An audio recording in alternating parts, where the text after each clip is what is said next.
Dating sumali sa Especially For You ng It's Showtime, sinasabing ang nagpa-participate sa nasabing segment ay hindi organic. Yan ang pag-uusapan natin mga kaparokya, but before we begin, ay humihiling ako na pakisubscribe ang aking YouTube channel, pakiclick ang bell icon para una kayong ma-notify sa mga bagong video na ilalabas ko. Salamat!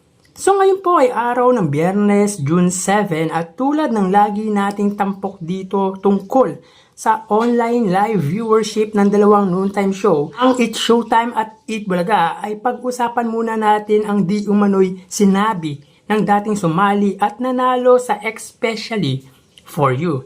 So paparinig ko ang audio hinggil sa usapan nila ng dalawang vlogger na ito. Hindi, meron pa yung agent bago ko nakakausap. Maraming layers bago ko nakakausap. O kasi meron silang pinangangalagaan. Alam mo, meron akong sasabihin sa iyo Baka hindi mo kasi alam Alam mo ba kung naka-live tayo, baka may masabi kang hindi. Hindi, okay lang. Baka nga ito informative to Alam mo ba kung paano nakukuha yung mga contestants Especially For You? Paano? Oo nga, no? Hindi ba may coordinator yan? Yun ang naghahanap? May supplier. May supplier yung mga. May tawag doon. Pareho lang naman tawag sa kanila kasi. Akala ko coordinator. Binago na pala, ginawa na palang supplier. Supplier, kasi alam mo bakit, Melo? Yung mga yan, talents. Talents yung mga yan. Katulad yung tinutulungan ko, yung beneficiary ko, isa sa mga beneficiaries ko, di ba? Especially For You contestant dati.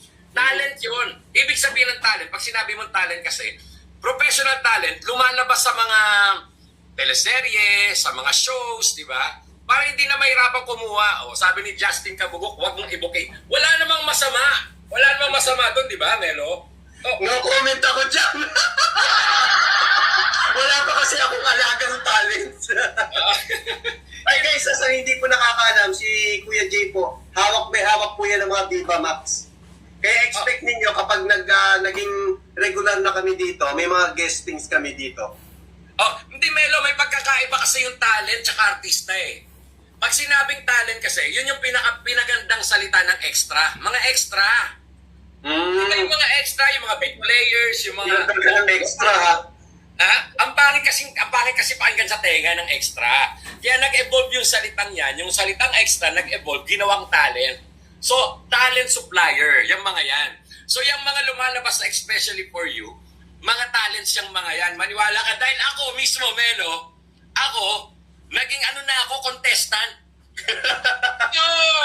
Saan? Showtime! Akala ko yung kay Chang Ami. Hindi. Yung naghahanap ng kapartner ba tawag doon? Naghahanap ng... Ako yung searchy. Ano nangyari? Napili ka, hindi? Hindi, wait lang. Ako ba, nakalimutan ko, ako yung search. Isa ako sa mga tatlo kami. Oh. Pero tatlo kami, mga talents kaming tatlo. Pinagandaan ko yun. Bumili ako ng polo, di ba, nagpapogi. Ano nangyari? Ako nanalo. Oh, wow! Ay, nanalo ka? Yung chicks maganda? Balik tayo rin kay Vice Ganda. Hindi ka muna, may tatanong pala ako sa'yo. Ano nangyari doon sa kadate mo yung naging pa? Nag-date kami.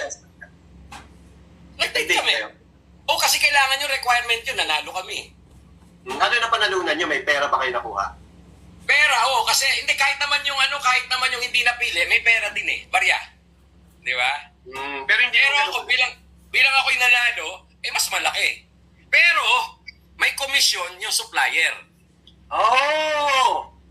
Kaya kasi negosyo din yan. Di ba kasi ganito yan Akala mo yung contestant organic, di ba? Parang ganun Pero hindi. May supplier yung mga yan at nung lumalabas dyan, talent. Binubuking mo sila. Sa mga hindi nakakaalam, taga-media po ako, entertainment media ako for a very long time na. Kaya, syempre, more or less, kilala ko na yan. Nauna pa nga ako kay Vice sa industriya. Saka may column siya sa, di ba, sa dyaryo dati. Editor ako ng, entertainment editor ako ng Remate, online at saka yung print.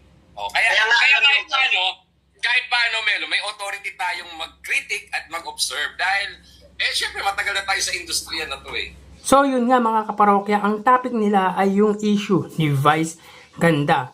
Bali yung isa dito ay dating sumali or nag-participate sa Especially For You, at ang sabi niya dito ay yung nagpa-participate daw dito ay mga talents or extra na lumalabas sa mga programa at pelikula. Sabi niya rito ay may nagsusupply daw sa It's Showtime kung saan nakakakuha ng commission ang supplier or yung coordinator ng nasabing mga talents. Anyway mga kaparokya, talent man o hindi, ang mahalaga ay may natututunan tayo lalo na sa usaping pag-ibig. Dahil malalaman or nalalaman natin ang iba't ibang kwento ng buhay pag-ibig ng mga nagpa-participate dito. Kayo mga kaparokya, anong masasabi nyo sa sinabi ng vlogger na ito? Write a comment down below mga kaparokya. So tara ating alamin ang online viewership ng dalawang bigating noontime show. Para sa Eat Bulaga under TVJ Facebook page na may 2.4 million followers at sa It's Showtime naman na may 18 million followers. So as of 12:57, makita po natin dito na ang It's Showtime po ay may kasalukuyang segment na Especially For You. Samantalang ang Eat Bulaga naman po, makita po natin dito na ang kanilang segment ay ang Sugod Bahay Mga Kapatid.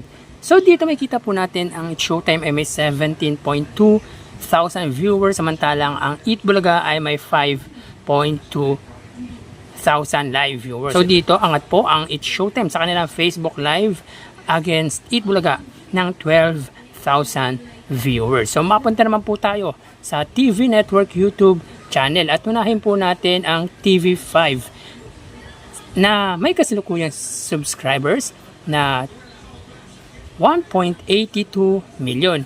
Samantala sa It's Showtime naman under GMA Network YouTube channel na may kasalukuyang subscribers na 35.4 million subscribers. So as of 12:58, ang It's Showtime po under GMA Network, sila po ay may kasalukuyang 16,000 viewers. Ang Eat Bulaga naman po under TV5 ay may 35,000 live viewers.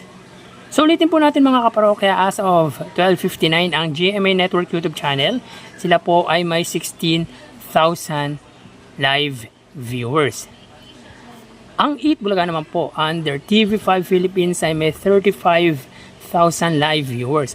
So dito pagdating sa kanilang TV Network YouTube channel ay angat po ang TV5 sa katapat na TV Network ng 19,000 viewers.